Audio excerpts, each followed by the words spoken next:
আসসালামু আলাইকুম। ফুটবল রিপোর্টে স্বাগতম। চ্যাম্পিয়ন্স লিগের ম্যাচ এখনো শেষ হয় নাই। যার কারণে কোনো ম্যাচ নিয়ে কথা বলতে পারতেছি না। ম্যাচ নিয়ে আগামীকালকে কথা বলবো। আমি এখন আজকের হাই ভোল্টেজ ম্যাচ নিয়ে কথা বলি। বার্সেলোনা বনাম বরুসিয়া ডর্টমুন্ড। এইটাকে হাই ভোল্টেজ ম্যাচ বলার কারণ হইতেছে এই সিজন এই দুই টিম সেম ফ্লোতে যাইতেছে। এই যে বার্সেলোনা এই সিজন চ্যাম্পিয়ন্স লিগে এখন পর্যন্ত ৫ ম্যাচে মাত্র একটা হারছে। সেম বরুসিয়া ডর্টমুন্ড একটাতে হারছে, যেটা রিয়াল মাদ্রিদের সাথে। আর এই ৫ ম্যাচে বার্সেলোনা টোটাল গোল করছে ১৮টা আর কনসিড করছে মাত্র ৫টা। এখানে বরুসিয়া ডর্টমুন্ড গোল স্কোর করছে ১৬টা আর কনসিড করছে ৭টা। এর মধ্যে রিয়াল মাদ্রিদের সাথে ৫টা আর বাকি ৪ ম্যাচে ২টা কনসিড করছে। তো তারা অনেক ভালো পজিশনে আছে, ভালো অবস্থানে আছে। বাট বার্সেলোনার জন্য এই ম্যাচ অনেক টাফ হবে, এটা আপনারা ধরে রাখুন। এত ইজি ম্যাচ হবে না, যেহেতু ম্যাচ বরুসিয়া ডর্টমুন্ডের হোম গ্রাউন্ডে। তো বরুসিয়া ডর্টমুন্ডের হোম গ্রাউন্ডে তাদের ফ্যানরা কতটা ক্রেজি থাকে, প্রতিপক্ষকে কতটা চাপে রাখে, ওইটা আমরা সবাই জানি, সবারই দেখা। তবে এইখানে অনেক রেকর্ড আছে। এই যে হানসি ফ্লিক বরুসিয়া ডর্টমুন্ডের বিপক্ষে এখন পর্যন্ত কোনো ম্যাচ হারে নাই, বাট এই ম্যাচ যে হারবে না ওইটারও কোনো গ্যারান্টি নাই।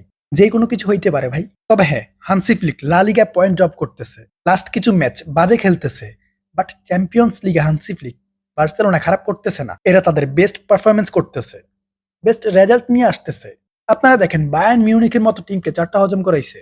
সো এইখানে বরুসিয়া ডর্টমুন্ডের চিন্তার বিষয় আছে। চ্যাম্পিয়ন্স লিগে এই বার্সেলোনা একদমই আলাদা। এখানে বার্সেলোনার স্টার্টিং ফ্রন্ট এমন হইতে পারে: Pedri, Casado, Olmo, Lamine Yamal, Raphinha আর লেভানডস্কি এই ম্যাচে গুরুত্বপূর্ণ ভাই। এই যে এইখানে এই ফ্রন্ট সিক্স, এই ফ্রন্টসের মুখোমুখি হবে নুরি শাহিনের এই স্কোয়াড।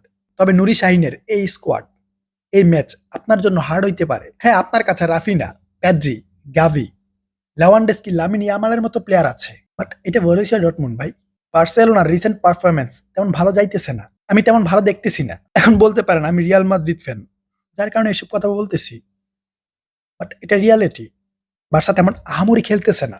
ফাইন, আমি এইখানে মানলাম লা লিগা খারাপ করতেছে, বাট চ্যাম্পিয়ন্স লিগে বার্সেলোনা অনেক ভালো করতেছে। লা লিগার ফর্ম এবং চ্যাম্পিয়ন্স লিগের ফর্ম এই দুটাকে আমি সাইডে রাখলাম, আলাদা করলাম।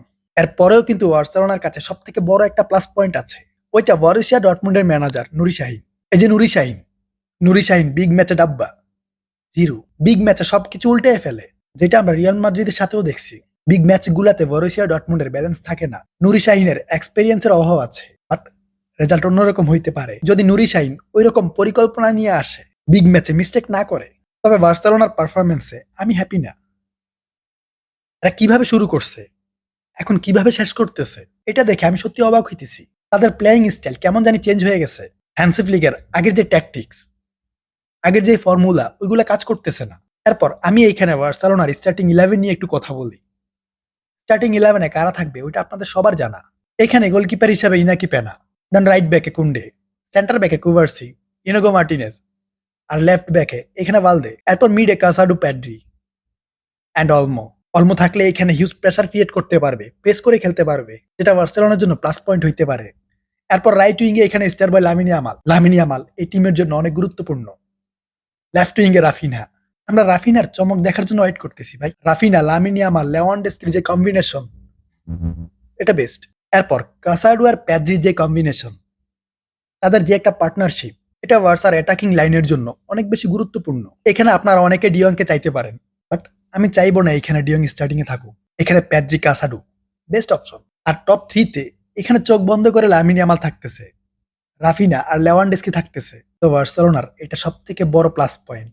এরা তিনজন একসাথে স্টার্ট করলে রেজাল্ট যে কোনো কিছু হইতে পারে। হ্যাঁ, এইখানে হানসি ফ্লিক হাইল্যান্ডে খেলবে, বাট কেয়ারফুলি। তার হাইল্যান্ড এখন তেমন কাজ করতেছে না, কেমন জানি লো হয়ে গেছে। যদিও বিগ ম্যাচে হানসি ফ্লিক পরিকল্পনা চেঞ্জ করে, তবে নুরি শাহিন এখানে পরিকল্পনা নিয়ে আসবে ভাই। বিগ ম্যাচ গুলাতে তার যে মিস্টেক ছিল, ওই মিস্টেক গুলো অবশ্যই সংশোধন করে আসবে। নুরি শাহিনকে অবশ্যই ভাবতে হবে আমাদের প্রতিপক্ষ বার্সেলোনা, আর বার্সেলোনা কেমন খেলে ওইটা সবারই জানা। সো আমি হোপ করি ভালো একটা ম্যাচ হবে। ম্যাচের রেজাল্ট কি হইতে পারে ওইটা আপনারা কমেন্টে জানাই যান, বাকি কথা ম্যাচের পরে হবে।